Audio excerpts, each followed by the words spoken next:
So how's everyone doing? I'm just popping in here because I was asked to put together some basic documentation on computer addressing, specifically converting values to binary as well as hexadecimal. Just wanted to put together a little audio visual thing to go along with that so people could follow along and pick it up a little easier. Once again, nothing too crazy here, no crazy IT knowledge required, just simple mathematics is all it really takes to pick this up.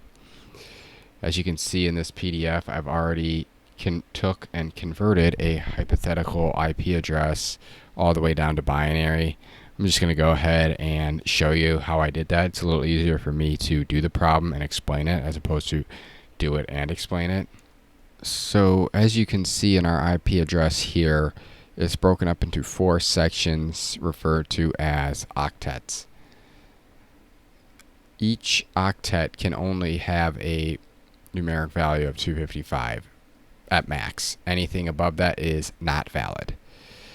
So the way binary works in this situation is we take the first 8 powers of 2.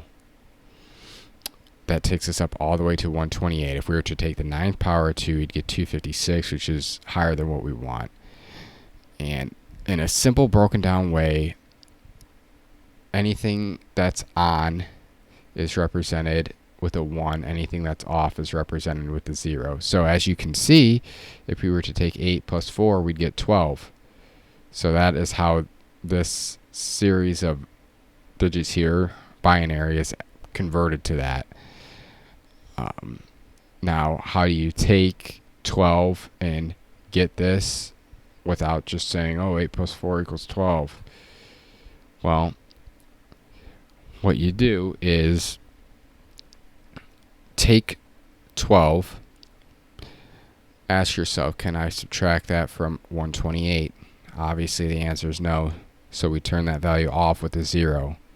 We keep going down the line until we get a value that it can be subtracted by and have a positive remainder.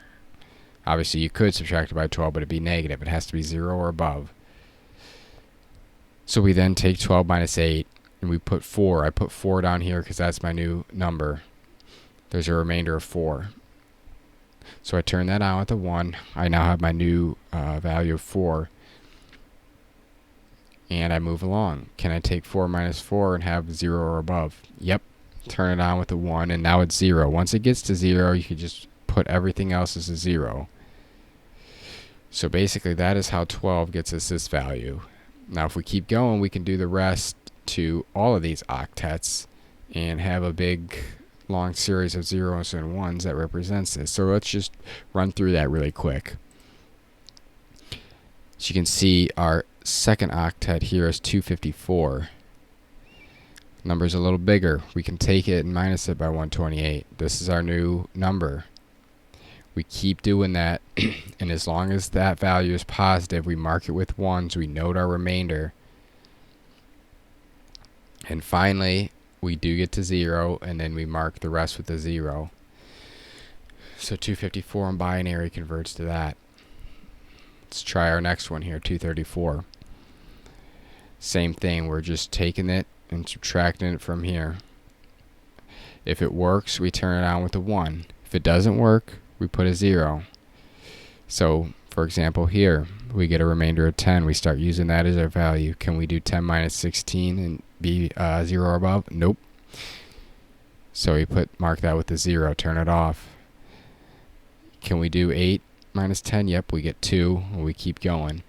And once again, if you take the values that are on, compare them to what's up here, and add those up, they will always equal that number. That's essentially how it gets broken down. Finally, our fourth octet here, we got 133. Can we take 133 minus 128? We sure can.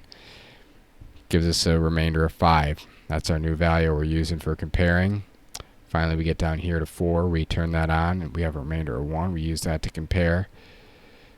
And we do that until we're down to nothing. So essentially, this value can be converted to this in binary relatively easily.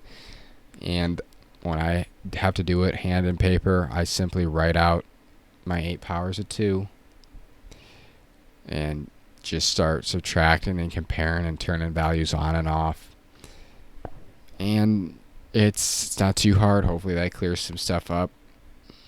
So I also want to take that same address and do a quick demonstration on how you would convert that to hexadecimal. Essentially, hexadecimal is just used as sort of like an intermediate between traditional numbers and binary, just as a slightly similar way for humans to interpret it. You often see hexadecimal used for MAC addresses as well as identifying colors. So as you can see here, I have taken the time to write out the first 15 multiples of 16. In binary, we were using the power of 2, the first 8 of them, while in hexadecimal we use the multiples of 16, the first 15 of them, which gets us to 240. If we were to go to the 16th, we would be sitting at 256, which is once again above our magic number of 255. So I simply write out the first 15 multiples of 16. These can be represented by the placeholders here. So the first 9 are represented simply by 1, 2, 3, 4, 5, 6, 7, 8, 9. When we get beyond that, it turns to letters A, B, C, D, E, F. So essentially what we do is we take our first octet, which is 12, and we attempt to divide it by 16. In this case, we cannot do that. So we simply record a 0, and then the remainder is the value 12. So 12 is represented here by C. So 12 in hexadecimal is 0C. The next digit, or the next octet, is 254. We take 254 and we divide it by 16. That gives us 15 and some change. We go to 15, that's represented by F. The remainder is 14. So we then jump to that, which is represented by E. So we simply record FE for 254. The next octet is 234. We take 234, we divide it by 16. In this case, it gives us 14 with a remainder of 10. 14 can be recorded as E. 10 can be recorded as A. So 234 is EA. 133 divided by 16. This is a typo on my end. That was supposed to be 133. As you can see, that was our original. Sorry about that. So 133 divided by 16 gives us 8 with a remainder of 5. So we simply go to 8, which is recorded by 8, and 5, and 5.